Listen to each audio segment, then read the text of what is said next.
নমস্কার সুধী দর্শকবৃন্দ, আপনারা প্রত্যেক মুহূর্তে নিউজ চ্যানেলে একটা খবর পাচ্ছেন ইমরান খানকে নাকি হত্যা করা হয়েছে। পাকিস্তানের প্রাক্তন প্রধানমন্ত্রী ইমরান খান, তাকে নাকি হত্যা করা হয়েছে জেলের ভিতরে। এটা কি আপনারা মেনে নেন যে জেলের ভিতরে ইমরান খানকে হত্যা করা হয়েছে? এবং ইমরান খানের পরিবার 3 সপ্তাহ থেকে ইমরান খানের সেরকম কোনো খবর বার্তা পায়নি, তার জন্যে তারা জেলের সামনে এসে বসে পড়েছে যে আমাদের সঙ্গে ইমরানকে দেখা করিয়ে দাও। এবার জেলার হয়তো ইমরানকে দেখা করতে দিচ্ছে না। আফগানিস্তানের একটা মিডিয়া চ্যানেল এটা নিয়ে একটা খবর করেছে, আর খবরটা একবারে হাউ হাউ করে বিশ্বের মধ্যে ছড়িয়ে পড়েছে যে ইমরান খানকে জেলের মধ্যে হত্যা করা হয়েছে, ইমরান খান আর বেঁচে নেই। তাহলে এবার ব্যাপারটা দেখুন।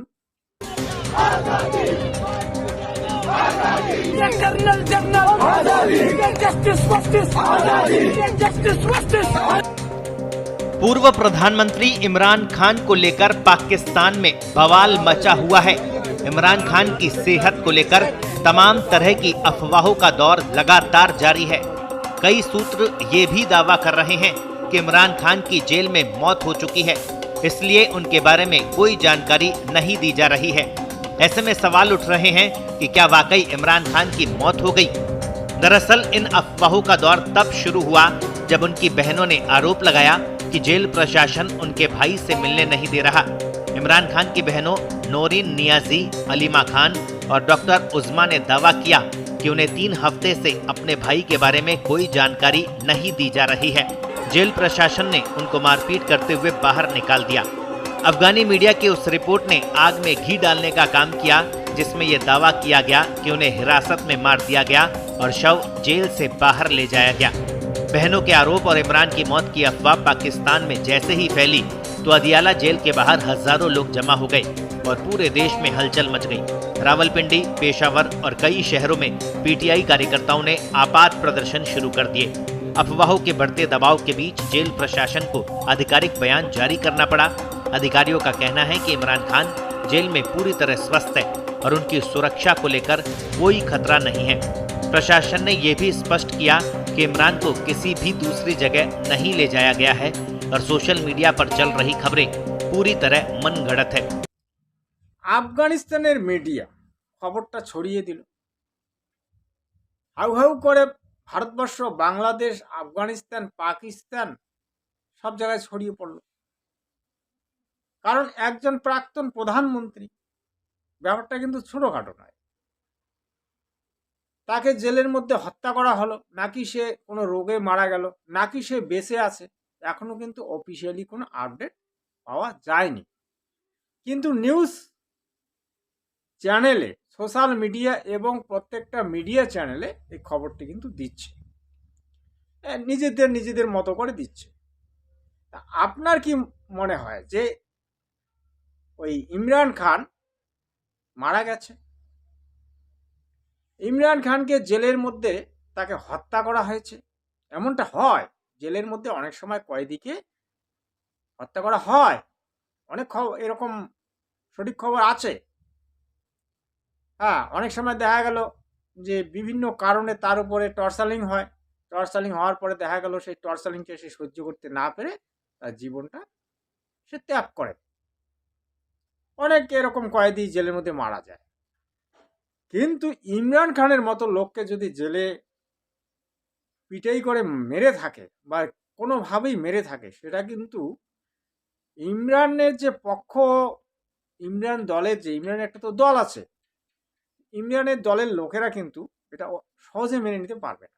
কারণ ব্যাপারটা বুঝে যাবে, কারণ ইমরান একটা প্রাক্তন প্রধানমন্ত্রী ছিলেন, তার একটা নিজস্ব দল আছে, তার এখনো এমএলএ এমপি আছে।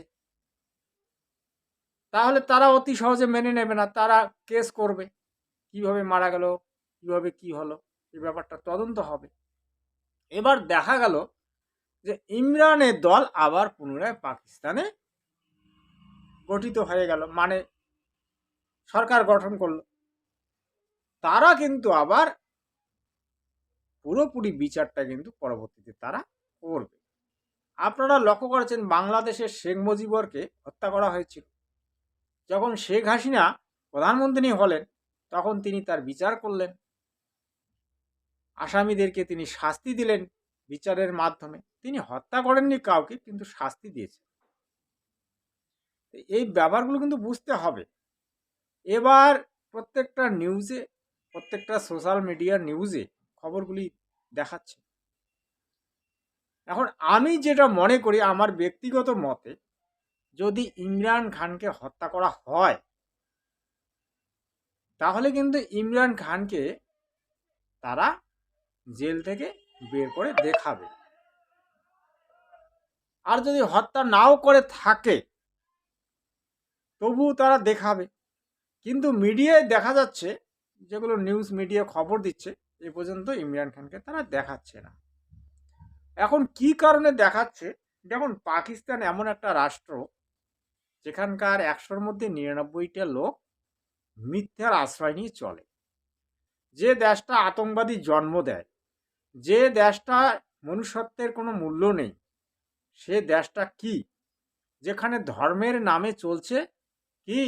ধর্মের নামে যেখানে গ্লানি, জুচ্চুরি, হ্যাঁ, গুন্ডা, বদমাশি, আতঙ্কবাদী, যা যাবতীয় ধর্মের নামে চলছে, ওটা নাকি ইসলাম কান্ট্রি।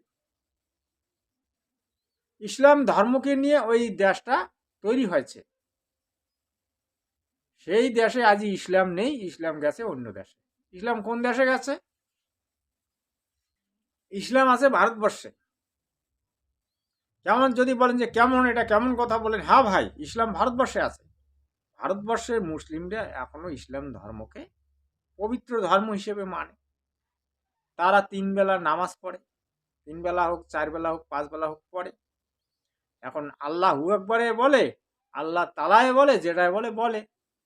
কারণ যাকে চোখে দেখা যায় না তাকে দিন রাত ডাকলে তো আর হয় না। ওই আল্লাহ হু আকবার করলে তো আর আল্লাহ দর্শন পাওয়া যায় না। তার একটা পদ আছে, একটা মদ আছে, একটা মার্গ আছে, প্রক্রিয়া আছে। এবার মুসলমানরা দেখছে নামাজের, তাদের তো নামাজি বই আছে, নামাজির বই থেকে একদম শিখে তারপরে সোজা একদম হু আকবর হু আকবর। কিন্তু হু আকবর তো আর সামনে আসি রক্ষাও করে না, হু আকবর আর দেখাও দেয় না। তাহলে এমন হু আকবর ডাকি আমার লাভ কি? যে হু আকবর আমার দেখাই দেয় না, বিপদের সময় যার আমরা সাড়া পাই না, এমন হু আকবরক আমার দরকারই নাই। এই জন্যে সনাতনীরা হু আকবরক ডাকায়। তারা দেবদেবী পূজা করবে, কিন্তু তোমার যে হু আকবরক ডাকেন না, তোমার সাড়া দেয়, ওটা বলে আর নিরাকার। ওটা বলে একটা ডান্ডা, মানে যেমন একটা খুঁটি গাড়লে থাকে সেরকম ওটা একটা খুঁটি। ওটার নামে আর কি এরা সব আর কি ধান্দা, ধান্দা চালায় আর কি। ইসলাম কোনো ধর্ম নয়, ইসলাম একটা হচ্ছে সংস্থা। ইসলাম একটা নাম, নামটা দিয়ে তারা লুটতরা, জঙ্গিবাদী, গুন্ডাগর্দি, যা যাবতীয় তা চালাচ্ছে। এটা হচ্ছে এদের মূল বিষয়। ইসলাম ধর্মটা যে পৃথিবীতে এসেছে কিভাবে? তলোয়ারের সাহায্যে, কামানের সাহায্যে, শয়তানি করে। আপনারা অনেকেই যাত্রাগুলো দেখেছেন কিভাবে হিন্দুকে মুসলমান বানিয়েছে। যতগুলি হিন্দু সাম্রাজ্য ছিল সবগুলোকে একদম জবরদস্তি ডাঙে পিটে একেবারে মারামারি করে কাটিপাটিকে একেবারে মুসলমান বানিয়ে দিয়েছে। তাহলে প্রমাণ আছে না আমাদের, মুসলমানরা বললে তো আর হবে না। ইসলাম কোনো ইসলাম খালি নামের শান্তির ধর্ম, নাম, ওটা নাম ভাঙানি। ইসলাম আসলে কিছু নয়। তো যাই হোক, ওদিকে আসছি না। তো ইমরান খানকে এরা যেভাবে দেখাচ্ছে, আসলে বাস্তবটা কিন্তু অন্য দাঁড়াবে। আমি এই মুহূর্তে বলছি না, পরের একটা ভিডিওতে বলবো। বাস্তবটা অন্য কিছু। এটা একটা পলিটিক্স চলছে, যেটা বাস্তব সত্য কথা। এটা একটা পলিটিক্স চলছে। পাকিস্তান ডুবে যাক, পাকিস্তান নর্দমায় চলে যাক, আফগানিস্তানের সঙ্গে কিছুদিন আগে একটা তালবাহানা চলছে এখনো। আফগানিস্তান তো ছাড়ার পাত্র নয়। আফগানিস্তান একটা এমন একটা পলিটিক্স চালাচ্ছে, পাকিস্তান হুড়মুড় করে গুড়মুড় হয়ে যায়। এই যে পলিটিক্স, পলিটিক্সের উপর পলিটিক্স, ব্যাপারটা বুঝতে হবে। যেমন ভাই দেখুন, আপনারা, আমি সনাতনী, আপনি সনাতনী, তো আমরা কিন্তু সনাতনীদের ক্যাটাগরিটা ভালো বুঝি, মুসলমানদের ক্যাটাগরিটা আমরা ভালো বুঝি না। মুসলমানরাই মুসলমানের ক্যাটাগরিটা বোঝে এবং মুসলমানের পলিটিক্স মুসলমানে ভালো বোঝে। এবার পাকিস্তানিরা পাকিস্তানিরা আফগানিস্তানিদের উপর পলিটিক্স চালায়। এবার আফগানিস্তানিরা উল্টা পাকিস্তানের উপর পলিটিক্স চালাচ্ছে। পাকিস্তানে বিদ্রোহ তৈরি হোক, পাকিস্তানের জনতা হ্যাঁ পাকিস্তানটাকে একেবারে ডাঙে মেরে চুরমার করে খতম করে দেব। এই যে পলিটিক্স, এগুলো হচ্ছে সম্পূর্ণ পলিটিক্স। যাই হোক, আপনারা বুঝতে পারলেন মোটামুটি ব্যাপারটা। 2-4 দিনের ভিতরে হয়তো সত্যটা বেরিয়ে আসবে, তখন আপনাদেরকে আবার দেখাবো। আজকে এতটুকুই। জয় হিন্দ, বন্দে মাতরম।